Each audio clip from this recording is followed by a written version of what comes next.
I'm ready now, Adrian. Please, look at me. We can get married tomorrow. I'll sign whatever prenuptial agreement you want. Just don't walk away from me like this. Maya's voice trembled violently across the polished mahogany table of the high-end seaside restaurant, her fingers shaking as she pushed the small velvet ring box toward me. The single solitaire diamond inside caught the warm ambient light of the glass dining room, glittering with a brilliant, sparkling promise she had adamantly refused to make for nearly a decade. Her eyes were red-rimmed, mascara streaking down her pale cheeks as she stared at me with an expression of sheer, unadulterated panic that I had never seen on her face before in all 9 years we had been together. The air inside the glass pavilion felt heavy and suffocating, thick with the scent of expensive wine and salt water from the storm raging outside. Every eye in the dining room seemed turned toward us, but Maya didn't care about the onlookers anymore. Her manicured hands were trembling so violently that the velvet box rattled against the polished mahogany table. I didn't reach for the velvet box. I didn't flinch, and I didn't raise my voice. I simply placed my palm gently against the cool polished wood, looked into her tear-filled ice blue eyes, and calmly pushed the small box back across the table into her trembling hands. Maya, I stopped loving you 6 months ago. Take the ring and go home. The words came out of my mouth with a quiet, icy clarity that surprised even me. There was no venom in my tone, no desire to hurt her, and no remaining anger. Just an empty, hollow stillness that felt heavier than any rage. The glass doors behind her rattled in the coastal wind, casting long, dramatic shadows across the linen tablecloth. She gasped softly, pressing her palm against her chest as if she had been physically struck, unable to comprehend that the man who had adored her for 9 years was looking at her without a single trace of emotion. But to understand how I ended up sitting across from a weeping woman whose ring I had once prayed on my knees to give her, you have to go back 9 years. 9 long years of giving everything I possessed. My youth, my hard-earned savings, and my silent ambition to a relationship where I was never anything more than an emotional convenience, a personal assistant, and a convenient financial safety net. For nearly a decade, I allowed myself to be blinded by the toxic belief that love was measured purely by how much pain and self-sacrifice you could endure for someone else without ever asking for anything in return. I remembered the cold nights in our first small apartment, sitting at a wobbly kitchen table under a flickering yellow light bulb, counting every single dollar in my wallet to ensure she had enough money for her legal textbooks. I had sacrificed my own meals, my own wardrobe, and my own sleep, convinced that my selflessness was the ultimate proof of devotion. When I first met Maya Hayes in our early 20s, she was a fierce, relentless law student with massive corporate dreams and absolute zero financial stability. I was a young civil engineer working grueling 12-hour shifts on muddy, freezing construction sites across the city, coming home every single night with dusty work boots, aching shoulders, and stained shirts. I believed in her talent when no one else in her family did. When her family fell into deep financial debt, I paid off her younger brother's university tuition without a second thought. I paid half her law school tuition fees, handled her monthly apartment bills, and quietly put my own dreams of starting an independent structural design consultancy on hold so she could focus entirely on climbing the corporate ladder at the metropolis's premier corporate law firm. Her family had treated me like a convenient financial machine, calling me whenever an unexpected debt arose, while Maya merely patted my head and praised my reliability. I worked extra weekend shifts in freezing rain, standing on high steel scaffolding while wind battered my face, just to keep her family afloat so she would never have to experience stress. I built my entire daily existence around her comfort and professional success. If she had a late night at the law firm preparing for a major trial, I was waiting in her dimly lit apartment with a hot home-cooked meal waiting on the stove. If she was overwhelmed with anxiety before a high-stakes court appearance, I sat up with her until 3 in the morning, quizzing her on legal precedents, reviewing case files, and making sure her coffee cup was never empty. I took immense pride in every single one of her professional achievements, naively believing that every step she took upward was a step we were taking together as an unbreakable, lifelong team. I had willingly transformed myself into her shadow, her driver, her chef, and her emotional shield. Whenever her senior law partners criticized her research briefs, I was the one who spent 6 hours fixing her arguments, quietly ensuring that she shone bright in court the next morning while I remained invisible in the background. The first time I proposed to Maya was on our third anniversary. I had saved my modest civil engineering wages for 4 long months to purchase a simple platinum ring with a tiny, sparkling diamond. We were sitting in a quiet, candlelit bistro near the harbor, listening to the soft acoustic guitar playing in the background. When I pulled out the box and asked her to spend her life with me, she didn't blush or smile with joy. She patted my hand condescendingly, taking a slow sip of her expensive wine, and sighed softly. We need financial stability first, Adrian. Let me get my senior associate promotion before we talk about tying ourselves down with marriage. A wedding right now would look unprofessional and distracted to the partners. I swallowed my disappointment, forced a quiet nod, and told myself she was just being practical about our future. The small bistro had smelled of roasted garlic and fresh rosemary, with soft amber candlelight glowing against the glass windows. When she uttered those words, the warmth in my chest withered slightly. But I forced a smile and held her hand, believing that a real man supports his partner's career timeline above his own desires. 2 years later, after she finally secured her senior associate promotion and her salary doubled overnight, I planned a quiet evening at a scenic mountain overlook. I brought out the ring for the second time, believing with all my heart that the timing was finally right. But her response was even colder than before. My brother needs tuition money for his postgraduate degree overseas, Adrian, she stated firmly, pulling her coat around herself and refusing to even touch the velvet box. And marrying right now makes it look like I'm settling down when I should be networking with high-profile corporate clients. Give me 2 more years. Don't be so suffocating and impatient. The wind at the mountain overlook had been biting and cold, carrying the sharp scent of damp pine needles. As she refused to touch the velvet box, I stood alone on that rocky ledge, watching the city lights twinkle far below, feeling a sudden, strange chill that had nothing to do with the night temperature. By year 7, I was managing major municipal bridge and structural infrastructure projects across the metropolitan district. Yet, almost my entire income went straight into funding her high-status lifestyle expensive designer, tailored suits for her court appearances, luxury apartment rent in the financial district, and high-end dinners to impress her law firm colleagues. When I brought up marriage for the third time during a quiet evening at home, she scoffed openly, leaning back on the couch. I'm on the brink of junior partnership, Adrian. A wedding is a massive, exhausting distraction. Wait until the official partner announcement. Why are you constantly nagging me about this? I spent 7 years pouring my engineering salary into her designer wardrobes and high-rise rent, while I wore the same 3 worn suits to work every week. Whenever I brought up our future, she treated my questions like an annoying annoyance, brushing me off with practiced legal dismissals. The fourth proposal occurred 6 months ago. Maya finally secured her long-awaited junior partnership at the firm. I spent weeks preparing a quiet celebration at our apartment. I cooked her favorite 4-course meal, lit scented candles, and brought out a custom-designed ring I had saved for over a year to buy. A ring with intricate structural engravings representing 9 years of unyielding loyalty. But when I presented it to her, Maya didn't hug me.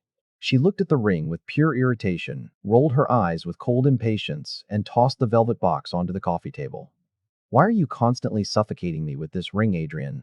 Marriage is just a meaningless piece of paper, and frankly, your career ambition has completely stagnated while mine is taking off. Let's revisit this in 5 years, or maybe never. Let me know when you actually grow up and stop clinging to me. The custom ring had taken me 14 months to design with a master jeweler, featuring subtle structural geometric patterns engraved inside the band that symbolized structural strength and balance. When she tossed that velvet box onto the coffee table like a piece of worthless junk, something fundamental inside my soul permanently detached. In that exact second, something deep inside me didn't shatter. It simply died. There was no sudden outburst of explosive rage, no screaming match, and no dramatic tears. I didn't slam a single door. The heavy veil of 9 years of self-deception vanished instantly. I looked at the woman sitting on the sofa, scrolling through her work phone without a care in the world, and realized I was looking at a complete stranger who had extracted everything useful from my soul. The quiet that settled over the apartment was absolute. I could hear the faint hum of the refrigerator and the distant murmur of city traffic below. For 9 years, I had confused her dismissive tolerance for love, but in that quiet second, the illusion shattered completely. I quietly walked over to the coffee table, picked up the velvet ring box, and closed it with a soft click. I went into the master bedroom, pulled my 2 large leather suitcases from the closet, and packed only my clothes, personal documents, and engineering drafting tools while she watched from the doorway with an amused, disbelieving smirk. "Oh, please, Adrian," she scoffed, leaning against the doorframe with crossed arms. "Stop being so dramatic. You'll be back by Friday crying for forgiveness."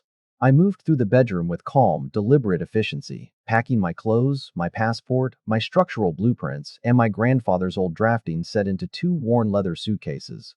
She stood in the doorframe, sipping a glass of wine, her face painted with arrogant amusement, thoroughly convinced I was incapable of surviving without her. I didn't answer her. I carried my suitcases to the foyer, set my apartment key neatly on the marble kitchen counter, turned to look at her one last time with complete stillness, and walked out the front door into the pouring midnight rain. I blocked her phone number before I even reached my car, handed in my formal resignation at her uncle's engineering firm early the next morning, and erased her existence from my future. The rain was coming down in thick, vertical sheets as I stepped out onto the wet pavement, my suitcases heavy in my hands. The cool water washed over my face, feeling remarkably clean and refreshing. I unlocked my sedan, threw my bags into the trunk, and drove away without looking in the rearview mirror once. Back in the luxury financial district apartment, Maya was utterly convinced my departure was nothing more than a childish, temporary temper tantrum. She met her legal colleagues for Sunday brunch at an upscale rooftop cafe, laughing openly as she recounted the story of how I had packed my bags in a huff. "He's just pouting because I wouldn't let him trap me into a wedding," she boasted to her friends, taking a slow sip of her mimosa. "Adrian has been catering to my every need for 9 years. He can't survive 2 weeks without me. He'll be crawling back by Wednesday with a full apology." She laughed about it with her friends over mimosas, mocking my dramatic exit as if it were a minor scene in a play she controlled. She spent the afternoon shopping for new shoes, casually telling her associates that I would be back on my knees within 48 hours to cook her dinner. Monday passed in total silence. Maya kept her phone on her desk during long legal partner meetings, subtly glancing at the screen every 10 minutes, expecting a wall of desperate, rambling apology texts. None arrived. By Wednesday evening, her apartment remained echoing and cold. For the first time in 9 years, there was no hot meal waiting on the stove, no fresh coffee brewed, and no one to rub her shoulders after an exhausting 14-hour deposition. But when Tuesday night arrived and the apartment remained dead silent, the silence began to ring in her ears. She sat on the velvet sofa, waiting for the familiar sound of my key turning in the lock, only to be met by the ticking of the wall clock. Irritation slowly turned into a strange, unaccustomed prickle of anxiety on Friday evening. Maya picked up her phone and dialed my number, intending to give me a stern, authoritative lecture about playing childish, silent games. But instead of a ringtone, she was met with a sharp, automated operator voice. "The phone number you have dialed is no longer in service or has been disconnected." A cold pit formed in her stomach. Hearing that automated operator message informing her that my number was disconnected hit her like a sudden douse of ice water. She stared at her phone screen in disbelief, redialing 3 times, her heart beginning to thump against her ribs with an unfamiliar, sharp panic. On Saturday morning, unable to shake the rising agitation in her chest, Maya dressed in a sharp-tailored suit and drove down to the municipal civil engineering firm where I had worked for the past 6 years. She strutted through the glass doors of the lobby, expecting to find me sitting at my drafting desk. But when she demanded to see me, the head receptionist looked at her with a polite, puzzled expression. "Mr. Cross resigned a week ago, Ms. Hayes. He cleared out his entire desk, finalized all project transfers, and officially departed the firm. He didn't leave a forwarding address or a new contact number." Walking into my old civil engineering office lobby, she expected to see me sitting at my drafting table with my sleeves rolled up. When the receptionist calmly informed her of my total resignation, Maya's face drained of color, her legal composure cracking for the very first time. Standing frozen in that brightly lit office lobby, surrounded by framed architectural blueprints of municipal bridges I had engineered, Maya felt the very first real shockwave of panic ripple through her body. For 9 long years, I had been the solid, unshakable bedrock beneath her feet, always available, always forgiving, always waiting in the background while she chased her ambitions. Now, for the first time in her adult life, the bedrock was entirely gone, leaving her standing on thin air. The realization that I had erased my physical presence from her daily sphere left her standing in that lobby with her head spinning. For 9 years, I had been the steady anchor of her life. Now, the anchor had been cut, and her ship was drifting into dark, uncharted waters. 200 miles away from the smoggy metropolis, in a vibrant coastal district where steep pine-covered cliffs met the crashing blue waves of the ocean. I took my first genuine deep breath in nearly a decade. The crisp seaside air tasted of salt and wild cedar, completely free from the suffocating weight of Maya's endless demands and emotional manipulation. I rented a modest, sun-drenched studio apartment overlooking the historic harbor, where the rhythmic sound of tidewaters replaced the constant, anxious chime of her midnight work emergencies.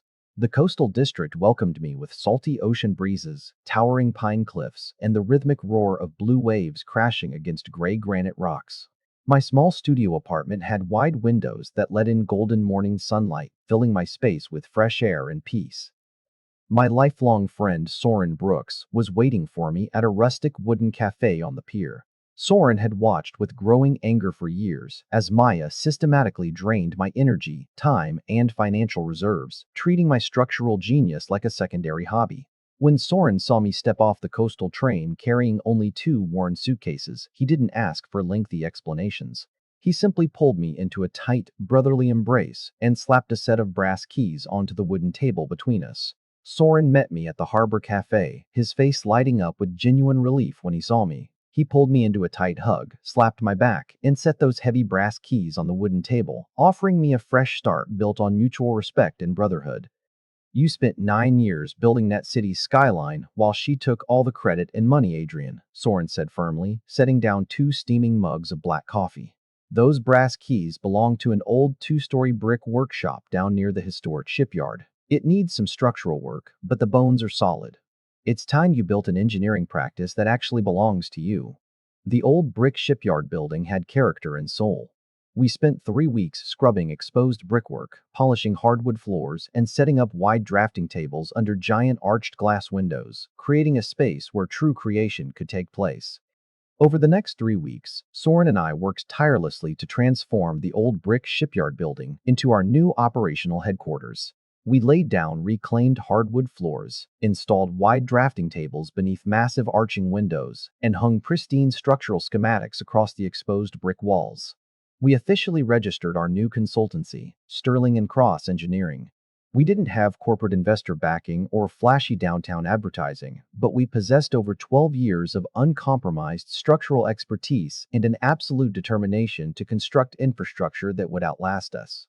The co-founder who joined our ambitious engineering venture was Liora Sterling, a 31-year-old lead architect whose reputation for innovative, sustainable coastal defense and mass timber architecture was rapidly growing across the state. Liora was everything Maya Hayes was not: grounded, fiercely intelligent, deeply empathetic, and entirely devoid of corporate vanity or manipulative pretense. Liora Sterling walked into our studio with an effortless grace and intelligence that instantly filled the room. Her deep hazel eyes were bright with passion for sustainable architecture, and her presence was entirely devoid of the cold vanity that had defined Maya. Our very first professional meeting took place around a massive oak drafting table covered in complex geographical topographies and tidal force charts for a coastal seawall revitalization project.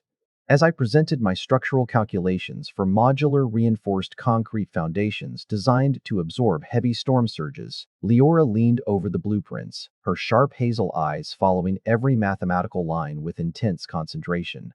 She didn't interrupt me, belittle my methodology, or brush off my structural concerns. Instead, she listened with profound respect, building upon my engineering framework with brilliant architectural solutions. Sitting across the oak drafting table from Liora, discussing tidal force vectors and seawall foundations, was a breath of fresh air. She listened to every calculation I presented, nodding with keen understanding and building upon my structural framework with brilliant artistic vision. "Your load-bearing distribution calculations are extraordinarily elegant, Adrian," Liora said softly, raising her head and looking directly into my eyes with a warm, genuine smile. "Most engineers try to force the natural terrain into submission with brute concrete. You design in harmony with the natural fluid movement of the ocean. It's rare to find a structural engineer with such deep intuition for natural forces." When she complimented my load-bearing calculations, her words carried a weight of genuine respect that I hadn't felt in 9 years. I sat there in silence for a moment, realizing how deeply starved I had been for basic appreciation and validation. Her quiet words struck a chord deep inside my chest that resonated for days. For 9 years, Maya had treated my engineering career as an unglamorous background utility, a convenient paycheck to clear her family's debts and pay for her luxury lifestyle. Hearing an architect of Leora's immense talent speak of my work with genuine reverence brought a lump to my throat that I had to fight hard to conceal. In Leora's presence, I wasn't a footstool or an insurance policy. I was a partner whose mind was truly seen and valued. Within 4 months of establishing Sterling and Cross, our firm was selected as one of 5 finalists to bid on the Coastal District's largest public infrastructure initiative, a $50 million eco-resort development and shoreline protection project along the Southern Bay. The competition was fierce, featuring massive legacy engineering firms from the metropolis with deep political connections. But Liora, Soren, and I worked 18-hour days in our shipyard studio, pouring our absolute hearts into every blueprint detail. Winning the right to bid on the $50 million Bay Eco Resort contract was a monumental milestone.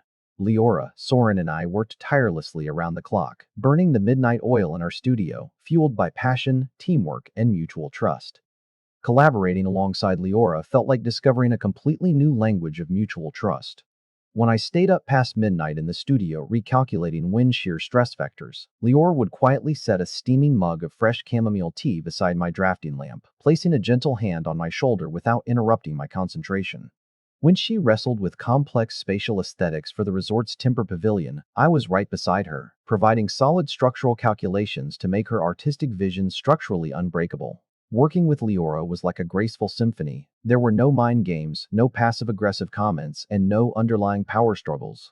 When I was tired, she offered quiet support. When she was stuck, I provided solid structural solutions. On the night before our final bid presentation to the Regional Infrastructure Board, as heavy rain lashed against the high windows of our shipyard studio, Liora sat beside me on the timber workbench, sharing a simple dinner of fresh local bread and artisan cheese. She looked at me under the warm glow of the drafting lamps, her hazel eyes bright with quiet affection. Win or lose tomorrow's contract, Adrian, working alongside you over these past few months has reminded me why I fell in love with architecture in the first place. You bring a quiet integrity to everything you touch.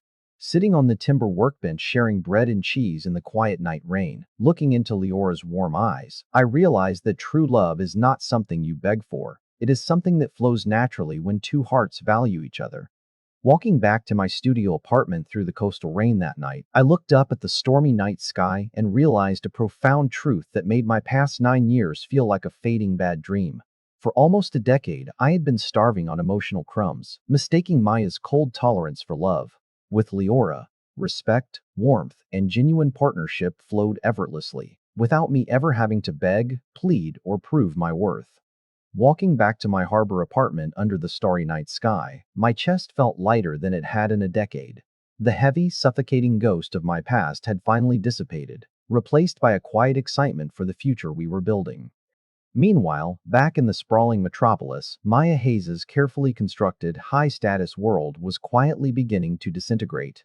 Without me around to handle her apartment lease negotiations, pay the monthly utility bills, coordinate her dry cleaning, and prepare nutritious meals, her daily routine quickly descended into chaotic disorder. She missed mortgage deadlines, forgot important personal appointments, and found herself surviving on cold takeout food eaten over stacks of stressful legal briefs. Meanwhile, back in the metropolis, Maya's daily routine was crumbling into chaotic disorder. Without me to pay her utility bills, fix her apartment fixtures, and prepare her meals, her home life became a stressful, unmanageable mess. To make matters worse, her brother called her almost daily from his overseas university, furiously demanding money for his quarterly tuition and luxury living expenses. When Maya stressed that she was tight on funds after buying her new partner equity share, her brother scoffed. Why can't Adrian just wire the money like he always does? Tell him to stop being stingy. Maya flinched, unable to admit to her family that the man who had selflessly financed their lives for 9 years was completely gone. Her brother's demanding phone calls only added fuel to the fire. When she tried to explain her financial strain, he berated her, showing the exact same entitlement and lack of empathy that Maya had shown me for 9 long years. At her corporate law firm, the pressure was unrelenting and brutal. Her newly appointed senior partners demanded round-the-clock billable hours, treating her with the exact same cold transactional indifference that she had inflicted on me for years. When she suffered severe panic attacks after intense corporate litigation cases, she returned home to a freezing, pitch-black luxury apartment where no one was waiting on the couch with a warm meal, a soothing voice, or an embrace to absorb her anxiety. At her corporate law firm, her senior partners showed her zero mercy. They demanded round-the-clock billable hours, treating her with cold, transactional indifference. When she suffered severe panic attacks, there was no one home to hold her hand. Desperate to fill the growing void in her life and prove to herself that she was still desirable, Maya began dating a wealthy senior corporate lawyer named Victor from a rival firm, a man who fit all her superficial requirements for status, wealth, and power. But within a month, Victor made it crystal clear that he viewed her as nothing more than a polished piece of arm candy for corporate networking dinners. When she tried to talk to him about her work stress or personal fears, he cut her off rudely, checking his gold watch and telling her to save her complaints for a therapist. Her brief courtship with Victor, the wealthy senior lawyer, proved to be an utterly humiliating disaster. He treated her like a trophy to show off at corporate dinners, dismissing her thoughts and ignoring her emotional needs entirely. Sitting alone in her quiet, empty living room late one Tuesday night, clutching a glass of bitter red wine, Maya's eyes drifted toward the dark glass coffee table where my custom velvet ring box had once rested. A heavy, suffocating silence filled the room, and for the very first time in 6 months, a cold, terrifying truth began to break through her denial. I hadn't just walked out of her apartment that rainy night. I had excised her from my life entirely, closing a door that would never open again. Sitting alone in her pitch-black living room clutching a glass of wine, staring at the empty coffee table where my ring box had once rested, Maya finally felt the crushing weight of total isolation settle over her soul. 5 months after our firm was established, the Regional Infrastructure Board officially announced that Sterling & Cross Engineering had won the landmark $50 million eco-resort contract in a unanimous vote. The local media praised our revolutionary sustainable design, plastering photographs of Adrian Cross and Liora Sterling across the front pages of state engineering journals and architectural publications. Sterling & Cross Engineering winning the $50 million eco-resort contract sent shockwaves through the regional infrastructure sector. Our firm was featured on the covers of major industry magazines across the state. To celebrate our historic victory and showcase the project to regional investors, the State Architectural and Legal Council hosted a high-profile annual trade summit in the coastal city's Grand Waterfront Convention Center. Over 800 industry leaders, municipal directors, and prominent corporate legal representatives from across the state were invited to attend the keynote presentations. The State Architectural and Legal Council, hosting their annual trade summit at the Coastal Convention Center, brought over 800 top executives together. Maya's law firm was named a major corporate sponsor of the event. Maya's law firm happened to be one of the primary corporate legal sponsors of the summit. When her managing partner assigned her to represent the firm at the coastal event, Maya accepted eagerly, driven by an unspoken, desperate hope that had been gnawing at her soul for months. She had seen the news articles about Sterling & Cross, but her mind refused to accept that the Adrian Cross running the multi-million-dollar project was the same quiet man she had dismissed 6 months prior. When Maya was assigned to represent her law firm at the summit, a frantic, desperate hope ignited inside her chest. She convinced herself that seeing me in person would allow her to clear up what she still viewed as a major misunderstanding. She arrived at the Grand Convention Hall dressed in an expensive, high-necked, dark navy designer dress, her dark hair styled immaculately, holding a glass of sparkling champagne as she navigated through the bustling crowd of corporate executives. She maintained her polished lawyer posture, but inside, her heart was beating with an anxious, fluttering cadence as she approached the double doors of the main auditorium. She arrived at the convention hall dressed in her finest navy designer dress, maintaining her proud lawyer posture, but her hands were clammy as she pushed open the doors of the main auditorium. Stepping into the vast, stadium-style auditorium, Maya's breath caught in her throat. On the massive main stage under bright, focused spotlights, a tall, handsome man in an impeccably tailored charcoal three-piece suit stood before an audience of 800 industry leaders. His dark brown hair was sharply groomed, his jawline strong, his posture commanding, and his deep voice echoed through the auditorium with absolute authority as he explained the structural engineering innovations of the Bay Project. Stepping into the auditorium, she froze. On the illuminated main stage, standing before 800 cheering executives, was a tall, commanding man in a charcoal three-piece suit, an Adrian Cross she barely recognized. It was me. But it was an Adrian Cross she had never seen before in 9 years of relationship. Gone was the exhausted, quiet engineer who sat patiently at her kitchen table while she berated him for his lack of corporate ambition. In his place stood a master of his craft, a confident industry leader who commanded the undivided respect and admiration of every person in the room. I spoke with absolute authority, in deep passion, explaining our structural engineering innovations. The crowd hung on to my every word, applauding enthusiastically as our project blueprints flashed across the massive projection screens. Standing right beside me on stage was Leora Sterling, looking effortlessly breathtaking in an elegant, high-necked emerald green gown. As I concluded our technical presentation to a thunderous round of applause from the audience, I turned toward Leora. The smile that passed between us was radiant, natural, and overflowing with deep mutual respect. Standing beside me stood Leora Sterling, looking breathtaking in an emerald green gown.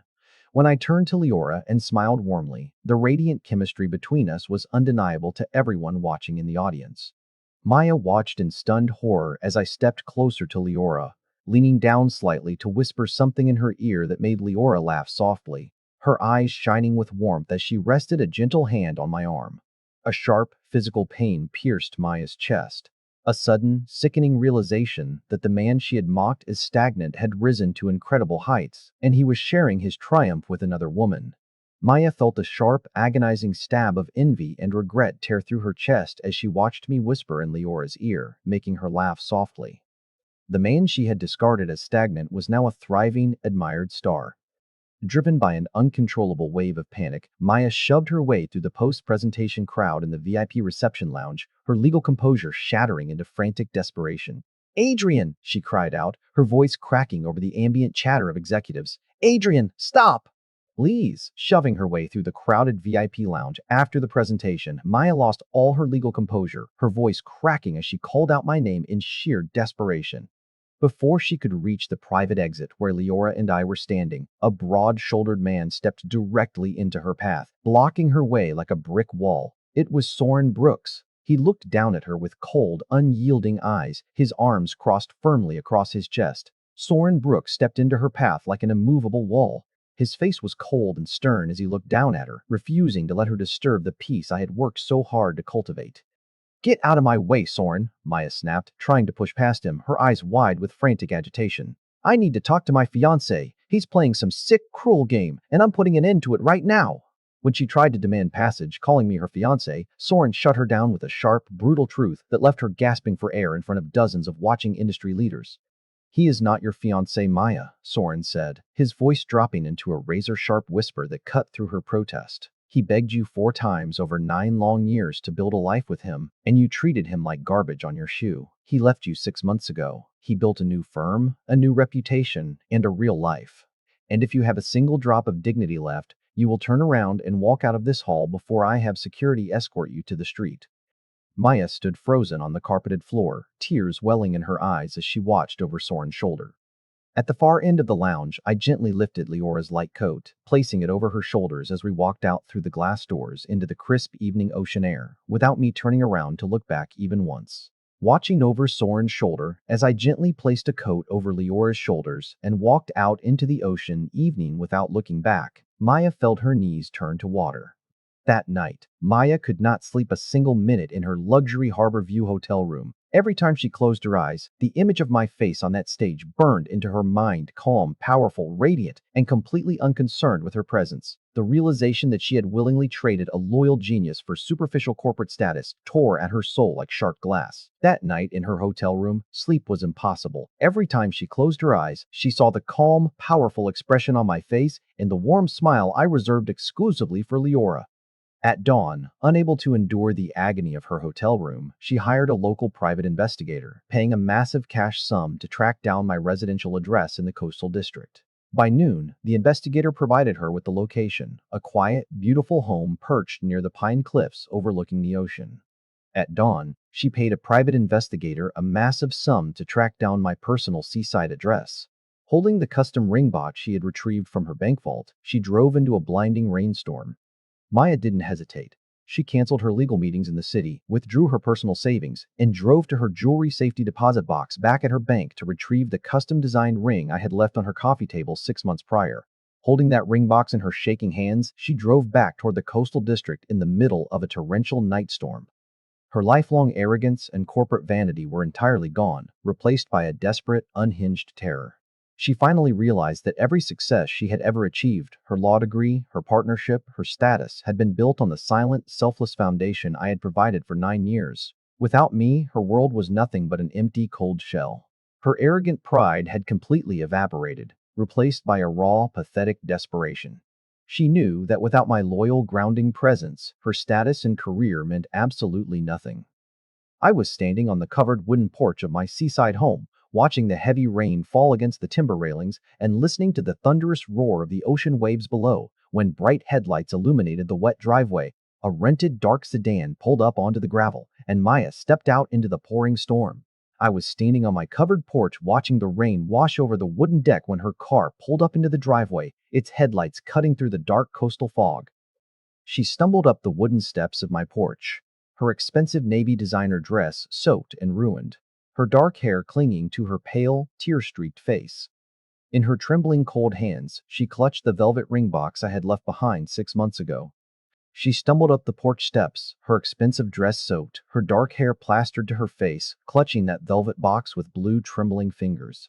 Adrian, she sobbed out, her knees buckling as she sank directly onto the wet wooden floorboards of my porch, holding the velvet box up toward me like a pathetic, desperate offering. I was wrong. I was so foolish, Adrian. I thought I wanted status and promotions, but all I ever needed was you. Look, I kept the ring. I bought it back. We can get married tomorrow. We can go to the coastal courthouse first thing in the morning, please. Dropping to her knees on the wet deck, she sobbed hysterically, holding the ring up toward me and begging for a wedding, offering to sign anything just to have me back in her life. I stood motionless under the warm porch light, looking down at the woman who had held my heart captive for 9 years. 6 months ago, seeing her weep on her knees like this would have broken my soul. I would have rushed forward, lifted her in my arms, wiped away her tears, and promised to fix whatever was hurting her. I looked down at her quietly under the porch light. 6 months ago, her tears would have torn my heart to pieces, but tonight, watching her weep on the floor, I felt nothing at all. But as I stood there watching her cry in the torrential rain, I felt absolutely nothing. No lingering anger, no bitter desire for revenge, no underlying sadness, just a profound, impenetrable stillness. The calm silence that comes after a long, destructive storm has finally run out of energy. A profound stillness filled my soul. The deep, quiet peace that comes when an old wound has completely healed and left no lingering pain behind. Stand up, Maya, I said softly, my voice steady and clear against the sound of the falling rain. I asked her softly to stand up, my voice calm and steady against the howling wind and crashing ocean waves. No, not until you take this ring and tell me you forgive me. She sobbed hysterically, reaching up desperately to grasp my leg. I'll quit my law firm. I'll sell the apartment in the city. I'll move to this coastal town and work as a local secretary. I'll be whatever you want me to be, Adrian. Just give me a second chance. I'm begging you. She refused, reaching out frantically to clutch my leg, offering to give up her law career, sell her apartment, and move to the coastal town to be my secretary if I gave her a second chance. I took a measured step backward, out of her reach, keeping my hands calmly inside the pockets of my jacket. Maya, I didn't leave 6 months ago because of a temper tantrum or a single argument. I left because I stood before you 4 separate times over 9 years, asking you to choose me, and every single time you proved that I was nothing more than an expendable safety net.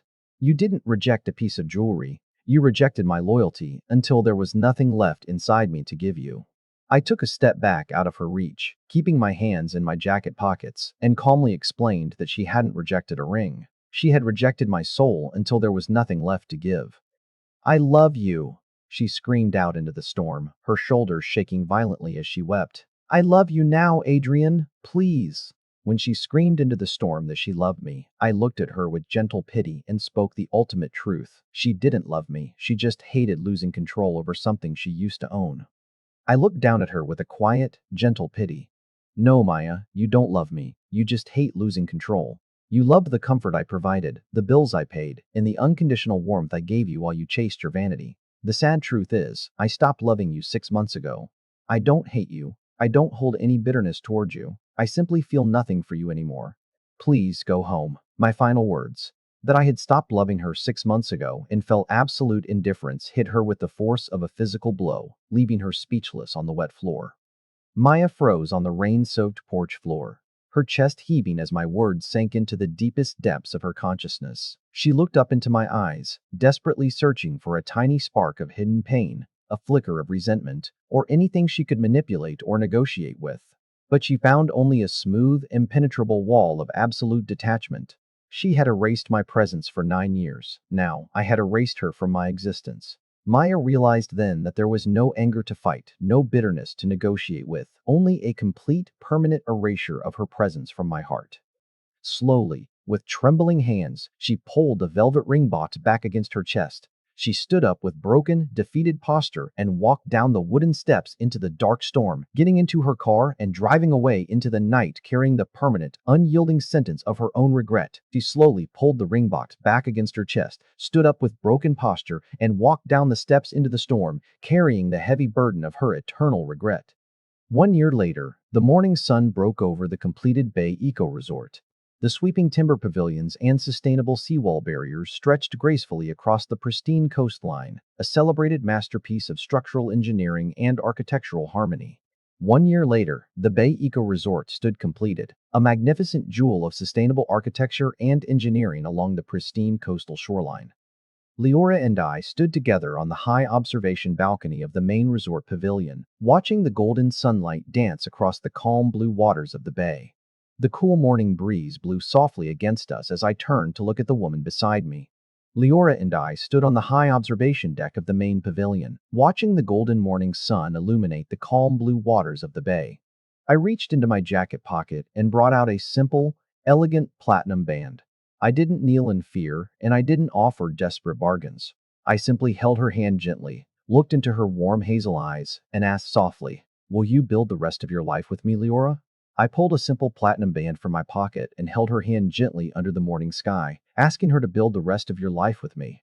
Liora didn't hesitate. She didn't ask for 5 more years, check her career schedule, or set conditional terms.